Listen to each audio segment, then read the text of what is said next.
جب پہلے اسد عمر صاحب فائنانس منسٹر تھے، جہانگیر ترین صاحب نے بڑا زور لگا کے ان کو جو ہے وہ فائنانس منسٹر سے فارغ کروایا. پھر اسد عمر صاحب جب دوبارہ آئے، انہوں نے پوری کوشش کر کے تو جہانگیر ترین کو فارغ کروا دیا. جو انٹرنل فائٹنگ تھی بٹوین دیز 3-4 ٹاپ لیڈرز، اس نے نہ صرف پارٹی کو بڑا نقصان پہنچایا بلکہ اس کے نتیجے میں پوری پولیٹیکل کلاس آؤٹ ہو گئی اور ان کی جگہ جو ہے وہ بیوروکریٹس نے لے. عمران خان کو احساس بھی پورا ہے. پرائم منسٹر صاحب نے آخری کیبنٹ میٹنگ میں یہ کہا کہ آپ کے پاس 5.5 مہینے ہیں پرفارم کرنے کے لیے. انہوں نے یہ کہا منسٹرز کو کہ اس کے بعد جو ہے وہ وقت جو ہے وہ آپ کے ہاتھ سے نکلنا شروع ہو جائے گا اور دوسری طرف انیشیٹو دوسری طرف چلا جائے گا. لیکن اگر آپ اتنے ایڈوائزرز ہوں گے، ہمارے اتنے ایسے پی ایمز ہوں گے اور الیکٹڈ لوگ جو ہیں وہ منہ دیکھ رہے ہوں گے ایک دوسرے کا، اور وہ کسی بھی جو ہے وہ کی فیصلوں میں ڈیسیژن میکنگ میں شامل نہیں ہوں گے، تو ظاہر ہے پھر وہ پارلیمنٹری فارم آف گورنمنٹ کے اوپر کوسچن مارک آ جائے گا. بسم اللہ الرحمن الرحیم. السلام علیکم، میں ہوں محمد عثمان اور آپ دیکھ رہے ہیں پروگرام حرف راز اور مقبول جان کے ساتھ.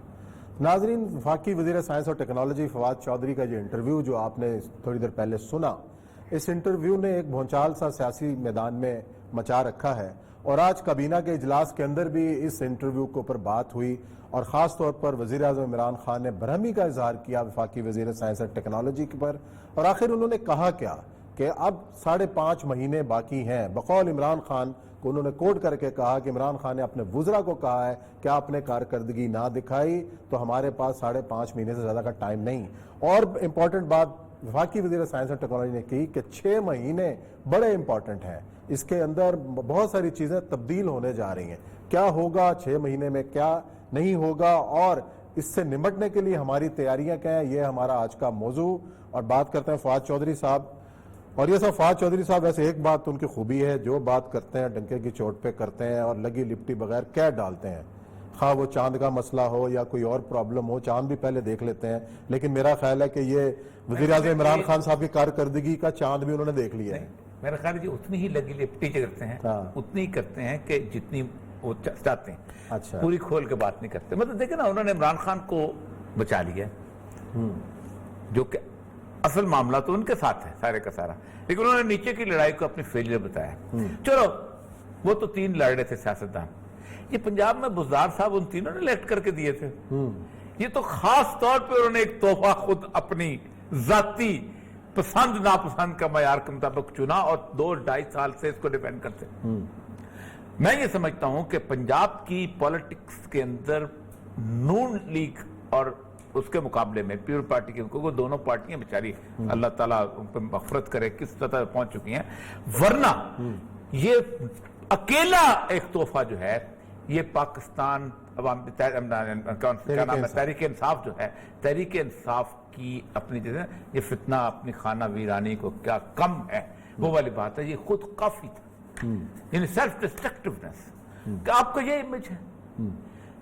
یعنی اگر عمران خان صاحب نے لیڈرشپ کوالٹیز پڑھی ہوتی ہیں نا آپ نے کبھی کوئی ایک کتاب لیڈرشپ کوالٹی کی تو ہی شوڈ اسپیک ویل، بہت خوبصورت بولتا ہو، باتوں کا جواب دیتا ہو، کمپریہنشن بہت زبردست ہو، فلاں پتہ نہیں کیا کیا کچھ ہوتی ہے لیڈرشپ. آپ لیڈر بٹھا رہے ہو نا، کرکٹ کا ٹیم 1.5 گھنٹے کی کرکٹ ٹیم نہیں کھیل رہی. لیکن وہ اس لیے کہ چونکہ اس کے گاؤں میں بجلی، میرے گاؤں میں بجلی نہیں آتی. پر اینی ہو، ایک تو یہ. دوسرا انہوں نے ایک بہت عجیب و غریب بات کی ہے جس پہ میں بہت جسے کہتے ہیں وہ جی پہلے فیاض الحسن چوہان صاحب نے ہمیں جوائن کیا ہے، پنجاب کے وزیر اطلاعات ہیں اور یہ بھی 2 ٹوک بولتے ہیں فواد چودھری صاحب کی طرح. اور آج فواد چودھری صاحب نے جو کچھ بیان دیا وائس آف امریکہ کو انٹرویو کے دوران، فیاض الحسن چوہان صاحب یہ جو غیر محتاط قسم کے بیانات ہیں پارٹی کے اندر، اس پر کس طریقے سے ایکشن لیا جاتا ہے؟ آج بھی کابینہ کے اندر برہمی کا اظہار کیا وزیر اعظم صاحب نے، لیکن یہ تو اندرونی لڑائی کو عوام کے سامنے لانے کا مقصد آخر ہے کیا اس وقت، جبکہ چیلنجز اتنے درپیش ہیں ملک کو؟ رحمان رحیم، پہلے تو میرے اور فواد چودھری میں فرق یہ ہے کہ وہ بھی بلنٹ بولتے ہیں لیکن انڈسپلنڈ اور ارریسپانسبل. میں کم از کم پارٹی کے حوالے سے اور اپنے خاندان، اپنی ذات، اپنے گروہ، اپنے دھڑے اور اپنی حکومت اور اپنی پارٹی کے حوالے سے کبھی بھی ارریسپانسبل اور انڈیسنٹ طریقے سے اپنے گروہ کے حوالے سے کبھی زندگی میں کبھی بات نہیں کی ہے نا. اچھا وہ اپنے گول میں گول کر دیتے ہیں. ٹھیک ہے, نہیں اس طرح نہیں ہے. اوریہ مقبول جان صاحب تسی پرانیاں جو نا بدلے نہ لو. نہیں فواد چودھری صاحب اپنے گول کر. ہاں اپنے گول. اچھا میں اب آپ کو بتاتا ہوں. دیکھیں اوریہ صاحب بھی موجود ہیں یہاں پہ. جی جی اچھی طرح آپ جانتے ہیں پچھلے پونے 2 سال میں فواد چوہدری صاحب نے کم از کم 20-25 دفعہ اس قسم کا انڈیسنٹ, ارسپانسبل اور انڈسپلن جناب بیان بازی اور رویہ اپنی حکومت اپنی پارٹی کے حوالے سے رکھا. برداشت کرتے آ رہے تھے, 1-2 دفعہ سمجھایا بھی, پھر عثمان بزدار صاحب کے حوالے سے انہوں نے کئی دفعہ کیا. میں نے لاسٹ ٹائم آج سے 6 مہینے پہلے دبے لفظوں میں ان کو جناب میں نے کہا کہ نہ اس طرح نہ کیا کرو, ان کو جواب دیا, لیکن یہ باز نہیں آئے. اب جو انہوں نے حرکت کی ہے یہ بڑا سکرات اور بکرات بن کے, ارسطو بن کے, جعلی نیوز بن کے انہوں نے وزیر اعظم پاکستان کو تنقید کا نشانہ بنایا کہ وہ ناکام ہو گئے ہیں, نامراد ہو گئے ہیں اپنی ٹیم بنانے میں. او بھائی آپ اتنے بڑے سکرات ہو اور اگر آپ یہ سمجھتے ہو ناکام ہوگا تو ریزائن کرو. ٹھیک, آپ اپنی وزارت سے بھی ریزائن کر دو, آپ اپنی قومی اسمبلی کی نشست کے جو پی ٹی آئی کے سرسد کے اس سے بھی ریزائن کر دو. جب نہیں کرنا تو پھر بندہ بن کے, انسان بن کے, کبھی اپنے خاندان کی باتیں کوئی لوگ چوکو چراؤ میں کرتے ہیں. اوریہ مقبول جان صاحب آپ تو رائٹر ہیں ماشاءاللہ, بالکل نہیں, مجھے بتائیں بالکل نہیں کرتا. اپنے خاندان کی اپنے گھر کی باتیں گلی محلے چوک چوراہے میں کوئی کرتا ہے؟ نہیں, جو کرتا ہے وہ دنیا کا انتہائی ارسپانسبل آدمی ہوتا ہے. صحیح بات, صحیح بات. یہ حرکت کہی اچھا ہے. یہ وائس آف امریکہ کی وجہ سے ہے, کوئی خمار چڑھا کے شاید پتہ نہیں وائس آف امریکہ نے ان کو لے لیا ہے تو شاید اس وجہ سے, اور وہ بھی ان کے دماغ کا کیڑا ہے, وہ دماغ کا کیڑا ان کو چین نہیں لینے دیتا. ان کی 8-9 سال کی آپ ہسٹری اٹھا کے دیکھ لیں. جی میں جانتا ہوں, مشرف لیگ میں ہوں گے, کاف لیگ میں ہوں گے, پیپلز پارٹی میں ہوں گے, اپنی پارٹی کی اپنے وہ جو آپ نے بڑا زبردست جناب تو اب اس کا مطلب اپنی ڈی میں اپنے ہی گول میں جناب یہ گول کریں. اس کا مطلب ہے کسی اور لیگ میں تو نہیں جانے والے. اب یہ میں اس پہ تبصرہ نہیں کرتا. اچھا یہ مجھے بتائیں کہ جیلم میں ان کے ویسے فواد چوہدری صاحب سے پہلے کچھ جیتا تھا ان لوگوں سے, باقی سارے تو گورنری چوری لیتے رہے ہیں نا. لیکن میں اس پہ نا اوریہ مقبول صاحب زیادہ تبصرہ نہیں کروں گا, لیکن میں ان کو ایک میں بات کہوں گا. ابھی دیکھو لاسٹ ٹائم ان کی ایک ویڈیو وائرل ہوئی, جناب صاحب بہادر جناب ہاتھ میں بیئر کی بوتل پکڑی ہے اور جناب ایک لیڈنگ ٹی وی چینل میں جناب آپ انٹرویو دیتے ہیں. یار واٹ دی ہیل از دس یار, آدھی دنیا پیتی ہوگی لیکن کوئی طریقہ ہوتا ہے یار. مسلمان معاشروں کو چھوڑیں یار, غیر مذہبی معاشروں کے اندر بھی ہے جناب, وہاں پہ کوئی تو طریقہ ہوتا ہے کیمروں کے سامنے میڈیا کے سامنے بیٹھ کے جناب کوئی اپنا جسچر دینے کا. پھر کبھی آپ علماء اکرام کے خلاف بولنا شروع ہو جائیں گے, کبھی مذہبی زعماء کے خلاف بیان بازی شروع کر دیں گے, کبھی آپ جناب کیا بیان بازی جناب کے جو موریلٹی کے خلاف ہوگی, کبھی پارٹی کے اندرونی معاملات کے. ایک بات اوریہ صاحب میں آپ کو بتا دوں, ہماری پارٹی, مجھے 13 سال ہو گئے اس پارٹی میں, 13 سالوں میں 7 دفعہ مجھے پارٹی سے نکالا گیا, لیکن خدا کی قسم کھا کے کہتا ہوں 7 دفعہ ایک ٹانگ پہ کھڑے ہو کے میڈیا میں اور پبلک میں مخالفین کے سامنے پارٹی کی جنگ لڑی ہے. صحیح بات, صحیح بات. جب پارٹی سے محبت کرنی ہے, عمران خان صاحب سے اور لیڈرشپ سے محبت ہے, تو پھر اپنا من مارنا پڑتا ہے. جب آپ اپنا من نہیں مار سکتے تو آپ اپنی لیڈرشپ کے اور اپنی پارٹی کے جناب لائل نہیں ہو سکتے. اب مجھے, میرا راولپنڈی حلقہ ہے, میں فواد چوہدری صاحب سے جناب 20 سے زیادہ چیزیں اندر کی جانتا ہوں, نیشنل انٹرنیشنل ایشوز کے اوپر آج کل کے دور کی ہماری پارٹی کے حوالے سے. لیکن کبھی بندہ, یا تو آپ ایک وزیر ہے نا, وزیر کی رسپانسبلٹی کچھ اور ہوتی ہے, M N A M P کی کچھ اور ہوتی ہے, اس کے نیچے مرکزی صوبائی عہدیداروں کی کچھ اور ہوتی ہے, ورکر کی کچھ اور ہوتی ہے. جب آپ وزیر ہیں تو ایک رسپانسبل ایٹیٹیوڈ رکھیں. آج جو میں نے ان کو ڈوز دی ہے, مجھے امید ہے کہ پوری زندگی جو ہے نا یہ انسان بنیں گے اور آئندہ کبھی بھی جو ہے نا اپنے گھر, خاندان اور پارٹی اور اپنے گروپ, اللہ کرے ایسا ہو. اچھا چوہان صاحب, بات تو یہ ہے کہ چلو انہوں نے غلط فورم کے اوپر غلط بات اگر کر دی ہے, غیر ذمہ دار بات کر دی ہے, لیکن جو انہوں نے باتیں کہی ہیں خاص طور پر جہانگیر ترین اور اسد عمر کے حوالے سے, پھر اسد عمر اور جہانگیر ترین کے حوالے سے جو باتیں ہوئی ہیں, شاہ محمود قریشی صاحب کا بھی نام آیا, یہ تو حقیقت ہے یا اس میں بھی کچھ نہیں ہے؟ اچھا میں اس پہ نا میں بڑا ہی ایک جسے کہتے ہیں حقیقت پسندانہ آپ کو ایک تبصرہ کروں گا. ایک خاندان کے اندر نا باپ بیٹا, ماں بیٹی, ماں باپ اور بہن بھائی, ان کے درمیان بھی اختلاف ہوتے ہیں. صحیح ہے. ایک بات یاد رکھیے گا کہ ایک بندہ اکیلا ہو تو اختلاف شاید نہ ہو, جب 2 ہو جائے نا, یہ اجتماعیت کا اصول ہے. 2 بندے ہو جائیں گے تو آپس میں وہ بجیں گے. اس کا مطلب یہ نہیں ہوتا کہ وہ لڑ پڑے ہیں, اس کا مطلب یہ نہیں ہوتا کہ وہ خون کے پیاسے ہو گئے ہیں, اس کا مطلب یہ نہیں ہوتا کہ وہ اپنی آئیڈیالوجی یا اپنے خاندان کے جناب ٹریک سے اتر گئے ہیں. بالکل ٹھیک ہے.